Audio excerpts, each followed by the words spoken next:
Hello friends, आज हम हिंदी गद्य साहित्य के अंतर्गत अनिविदा यानी आत्मकथा पर संपूर्ण चर्चा करेंगे जो यूपी, टीएसटी, पीएसटी और आरपीएससी नेट के एग्ज़ाम के लिए महत्वपूर्ण होगा। तो सबसे पहले हम आज आत्मकथा के बारे में चर्चा करेंगे। तो इसमें बताया है कि सन 1641 ईस्वी में बनारसी दास जैन ने ब्रजभाषा पद्य में अर्थकथा की रचना की और इसे अर्धकथा को क्या माना जाता है, हिंदी का प्रथम प्राचीनतम आत्मकथा माना जाता है।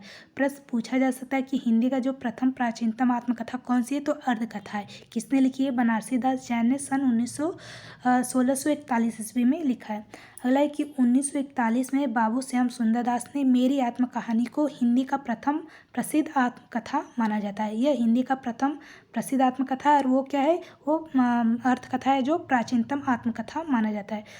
अगला देखते हैं कि प्रारंभ से लेकर के सन 1950 तक प्रकाशित हिंदी के जो महत्वपूर्ण आत्मकथा है उसके बारे में देखते हैं। तो जो सत्यानंद अग्निहोत्री इनकी जो आत्मकथा है वो है मुझ में देव, जीवन का विकास, और कब प्रकाशन वर्ष इसका क्या है, तो 1910 है। दूसरा है स्वामी दयानंद, यह 1917 में जीवन चरित्र नामक आत्मकथा लिखी गई। भाई परमानंद का 1921 में आप बीती आत्मकथा लिखी गई। रामविलास शुक्ल का 1933 में क्रांतिकारी कवि कैसे बना, मैं क्रांतिकारी कैसे बना। तो कभी कभी प्रकाशन वर्ष भी पूछा जाता है कि ये आत्मकथा किस कब प्रकाशित की गई, तो इसको भी हमें ध्यान में रखना है।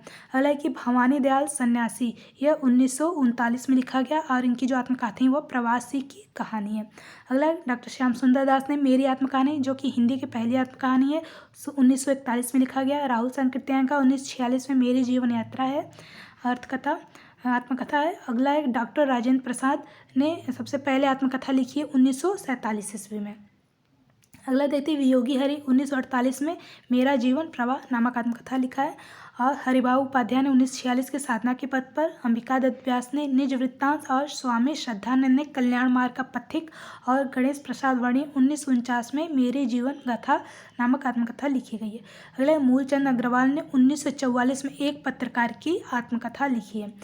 आगे देखते हैं कि हिंदी की जो पहली महिला आत्मकथा लेखिका कौन है, तो जानकी देवी बजाज हैं। जानकी देवी बजाज ने 1956 में मेरी जीवन यात्रा नामक शीर्षक से अपनी एक आत्मकथा प्रकाशित करवाई है। इस सबको भी ध्यान रखना है। अगला कि ममता कालिया की आत्मकथा है कितनी शहरों में कितनी बार, जो है सन 2012 में इन्हें क्या मिला, सीता पुरस्कार दिया गया। प्रश्न पूछा जाता है कि ममता कालिया को किस आत्मकथा पर सीता पुरस्कार दिया गया, तो किस पे, कितनी शहरों में कितनी बार, कब दिया गया, 2012 में। अगला देखते हैं कि हिंदी की जो प्रमुख महिला आत्मकथा लेखिका के बारे में चर्चा करेंगे। तो जानकी देवी बजाज सबसे पहली जो है महिला आत्मकथा लेखिका है। तो इनकी जो आत्मकथा है वो कौन सी है, मेरी जीवन यात्रा, कब लिखी गई, 1956 में। प्रतिभा अग्रवाल, इन्होंने 2 भागों में लिखा है। भाग 1 1990 में दस्तक जिंदगी के, और भाग 2 1996 मोड़ जिंदगी का नामक आत्मकथा लिखी है। कुसुम अंसल ने 1996 में जो है जो कहानी गया आत्मकथा लिखा गया। अगला कृष्णा अग्निहोत्री का 1997 में लगता नहीं दिल मेरा नामक आत्मकथा लिखा है। पदम सचदेवा का 1999 बूंद बावड़ी नामक आत्मकथा है। शीला झुंझुनवाला का 2000 में कुछ कही कुछ अनकही है। मैत्री पुष्पा का भाग 1 में 2002 में लिखा है कस्तूरी कुंडल वसे इनकी आत्मकथा है, और भाग 2 इन्हीं का है।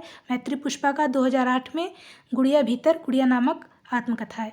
अगला है कि रमणिका ठाकुर गुप्ता 2005 में हादसे, ये सब आपके एनटीए में सिलेबस में दिया गया है। मनु भंडारी का 2007 में कली, यह भी नामक आत्मकथा है। प्रभा खेतान का 2007 में अन्या से अनन्या तक आत्मकथा है। और चंद्र किरण सौ नरेक्सा का 2008 में पिंजरे की मैना नामक आत्मकथा है।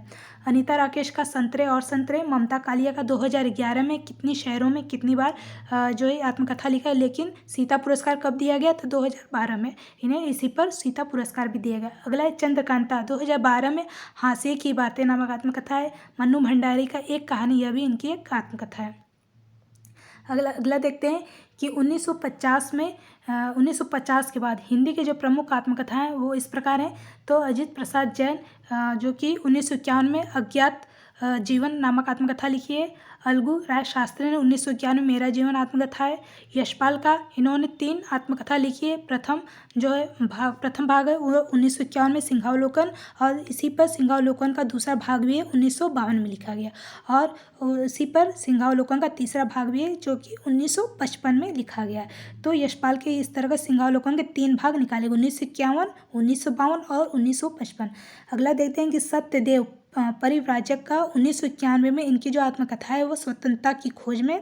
शांति प्रिय द्विवेदी 1952 परिव्राजक की प्रजा है, इनकी जो आत्मकथा लिखी गई है। देवेंद्र सत्यार्थी का जो आत्मकथा है उन्होंने भाग 1 में 1952 में चांद सूरज के विरन और भाग 2 में 1985 में नील यक्षिणी नामक आत्मकथा लिखी है। अगला देखते हैं कि गंगा प्रसाद उपाध्याय ने 1954 में जीवन चक्र और चतुर्सेन शास्त्री ने भाग 1 जो 1956 में क्या लिखा है, यादों की परछाई नामक आत्मकथा है। और इन्हीं का भाग 2 है, चतुर्सेन शास्त्री का भाग 2 में 1963 में मेरी आत्मकहानी लिखी है। सेठ गोविंद दास का 1958 में आत्मनिरीक्षण नामक आत्मकथा है। देवराज उपाध्याय का प्रथम भाग में 1958 में बचपन के 2 दिन। और इन्हीं के जो दूसरा भाग है देवराज उपाध्याय का 1970 में यौवन के द्वार पर नामक आत्मकथा है। पद्मलाल पूनालाल बख्शी का 1958 में मेरी अपनी खबर है। पांडे बेचन शर्मा उर का 1960 में अपनी खबर नामक आत्मकथा है। शांताराम बीए ने 1963 नामक कौन सी आत्मकथा है, मेरे जीवन के अनुभव। अगला है कि भुवनेश्वर प्रसाद मिश्र यानी माधव इनका उपनाम है। ये उन्होंने 1966 में जीवन के 4 अध्याय नामक आत्मकथा है। हरिवंश राय बच्चन का इन्होंने देखिए पहला क्या लिखा है 1969 में क्या भूलूं क्या याद करूं। द्वितीय भाग में जो है 1970 नेट का निर्माण फिर भी। कभी कभी इसका क्रम भी पूछा जाता है कि जो हरिवंश राय बच्चन की जो आत्मकथा है उसका क्रम के अनुसार लगाना होता है। तो सबसे पहले क्या है, इन्होंने कौन सी आत्मकथा लिखी 1969 में क्या भूलूं क्या याद करूं। और दूसरा जो है 1970 में नेट का निर्माण फिर। और तीसरा जो है हरिवंश राय बच्चन का वो 1978 में बसेरे से दूर। और चौथा है 1985 में 10 द्वार से सोपान तक। तो ये इनकी जो हरिवंश राय बच्चन की जो आत्मकथा है वो 4 भागों में इस तरह से है। अगला देखते हैं कि वृंदावन लाल वर्मा में 1970 में अपनी कहानी नामक आत्मकथा लिखी। और रामावतार अरुण ने 1974 में अरुणायन नामक आत्मकथा लिखी। कृष्णचंद्र ने 1979 में यानी 79 में आधे सफ़र की पूरी कहानी आत्मकथा लिखी। बलराज साहनी ने 1947 में मेरी फिल्मी आत्मकथा नामक ये आत्मकथा लिखी गई। रामविलास शर्मा में कौन सी आत्मकथा लिखी 1983 में घर की बात। और शिवपूजन साय ने 1985 में मेरा जीवन नामक आत्मकथा है। अगला है हंसराज रबर ने 3 खंड में लिखे 1986 में मेरे 7 जन्म। तो जो मेरे 7 जन्म है ये हंसराज रबर ने कितने खंडों में लिखा है, तो 3 खंडों में ऐसे प्रश्न पूछे जा सकते हैं। तो और कब लिखा गया 1986 में लिखा गया। अगला है रामदरस मिश्र ने इन्होंने भी 4 इस तरह से 5 आत्मकथाएं लिखी हैं। कब तो पहला जो है 1984 में रामदरस मिश्र ने जहाँ मैं खड़ा हूँ नामक आत्मकथा है। दूसरा है रोशनी की पगडंडियाँ, ये भी इनकी आत्मकथा है। तीसरा भाग जो है ये टूटते बनते दिन है। चौथा जो है उत्तर पथ। और 5वां जो है वो 2000 में फुर्सत के दिन नामक जो है रामदरस मिश्र की आत्मकथा लिखी गई। ये आपके यूपी टीएसटी एग्जाम में पूछा जा सकता है रामदरस मिश्र का की आत्मकथा ये जहाँ मैं खड़ा हूँ, रोशनी की पगडंडियाँ, इस तरह की आत्मकथा किसने लिखी है, तो रामदरस मिश्र ने। इस तरह से 5 इनकी आत्मकथा है। तो ये सभी ऐसे प्रश्न पूछे जा सकते हैं। अगला देखते हैं कन्हैयालाल मिश्र प्रभाकर ने इनकी जो आत्मकथा है वो 1989 यानी 89 में तपती पगडंडियों पर पदयात्रा नामक ये आत्मकथा लिखी है। फरेश्वरनाथ रेणु ने 1988 में आत्म परिचय नामक आत्मकथा लिखी। अमृतलाल नागर का टुकड़े टुकड़े दास्तान 1986 में लिखा गया।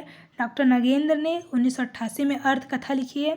और यशपाल जैन ने 1987 में मेरी जीवन धारा नामक आत्मकथा है। गोपाल प्रसाद व्यास का 1994 में कहो व्यास कैसी कटी, ये भी जो इनकी आत्मकथा है। ये प्रश्न बहुत इंपॉर्टेंट है, कहो व्यास कैसी कटी, ये प्रश्न पूछा जाता है।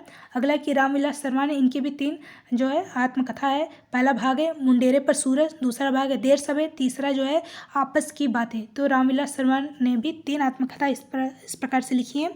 अगला देखते हैं रविंद्र कालिया का 2000 में गाली छूटी शराब नामक आत्मकथा है। कमलेश्वर का भी 3 भागों में लिखा गया। पहला भाग है 1992 में जो मैंने जिया, दूसरा भाग 1997 में लिखा है यादों का चिराग, और तीसरा भाग 1999 में जलती हुई नदी। तो ये उनकी आत्मकथा है। बिल्कुल सभी प्रश्न ये ऐसे प्रश्न पूछे जाते हैं, बिल्कुल सभी प्रश्न क्या है इंपॉर्टेंट है।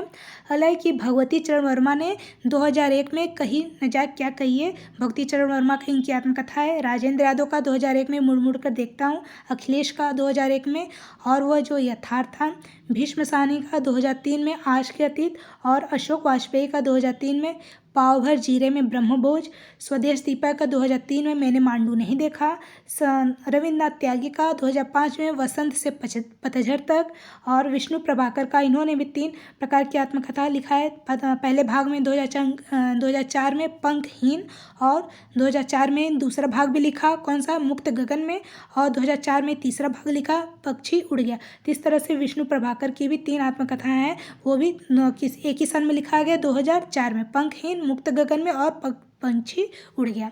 अगला देख लेते हैं, कन्हैयालाल नंदन, इन्होंने भाग 1 में 2007 का एक अंतहीन तलाश और दूसरा भाग 2007 में लिखा, कहाँ से गुजरा। और डॉक्टर देवेश ठाकुर का 2007 में यूं ही जिया नामक आत्मकथा है। कृष्ण बलदेव वैद्य ने शाम और हर रंग है। नंद चतुर्वेदी का अतीत राग, जाबिर हुसैन का रेत पर खेमा, तोताराम सनड का भूलते इनकी कथा, सुमित्रा नंदन का 60 वर्ष एक रेखांकन इनकी आत्मकथा है। पूछा जा सकता है प्रश्न। और मिथिलेश्वर का 2011 में कहाँ तक कहे युगों की बात, और कमलेश्वर के हैं, कमलेश्वर ने लिखे हैं गर्दिश के दिन, कब लिखे, तो 1980 में। हिंदी भारतीय जो है 12 रचनाकारों के आत्मकथा पर यह संपादन किया है। तो कमलेश्वर के जो गर्दिश के दिन है वो कितने रचनाकारों पर संपादन किया है, तो 12 भाषाओं पे रचनाकारों पर इन्होंने संपादन किया है गर्दिश के दिन। अगला देखते हैं कि राजेंद्र यादव ने अर्चना वर्मा व बलवंत कौर के सहयोग से 20 लेखिकाओं के आत्मकथा का संपादन तो कौन सा है, देहरी भई विदेश नामक शीर्षक से 2005 में किया है। कौन कौन लोग थे, तो राजेंद्र यादव, अर्चना वर्मा और बलवंत कौर के सहयोग से यह देहरी भई विदेश नामक 20 लेखिकाओं का संपादन किया है। तो ये प्रश्न पूछे जा सकते हैं कि जो देहरी भई विदेश की आत्मकथा का इसका संपादन किन किन लोगों के सहयोग से हुआ है, तो 3 लोगों के सहयोग से हुआ है, राजेंद्र यादव, अर्चना वर्मा, बलवंत कौर, तो और 20 लेखिकाओं के सहयोग से यह देहरी भई विदेश नामक शीर्षक जो है आत्मकथा 2005 में लिखा गया। अगला देखते हैं कि विष्णु चंद्र शर्मा ने सन 1984 ईस्वी में मुक्तिबोध की आत्मकथा लिखी। अगला है सूर्य प्रसाद दीक्षित ने 1970 में निराला की आत्मकथा लिखी। राजकमल चौधरी ने भैरवी तंत्र नामक शीर्षक की आत्मकथा लिखी। रामदरस मिश्र ने अपनी आत्मकथा को समय है सहचर शीर्षक से 1991 यह प्रकाशित कराया गया। तो समय सहचर किसका है, रामदरस मिश्र का आत्मकथा है 1991 में। अगला देखते हैं कि रामविलास शर्मा ने अपने 3 भाग यानी प्रकाशित आत्मकथा को अपने धरते अपने लोग, ये किसका है, तो रामविलास शर्मा का, और 1996 में इसे प्रकाशित किया गया। तो चलिए अभी के लिए इतना ही। आज हमारा जो आत्मकथा नामक जो टॉपिक था पूरा हो गया। आगे हम इसी तरह हिंदी का अन्य गतिविधि पर चर्चा करेंगे। तब तक के लिए जय हिंद।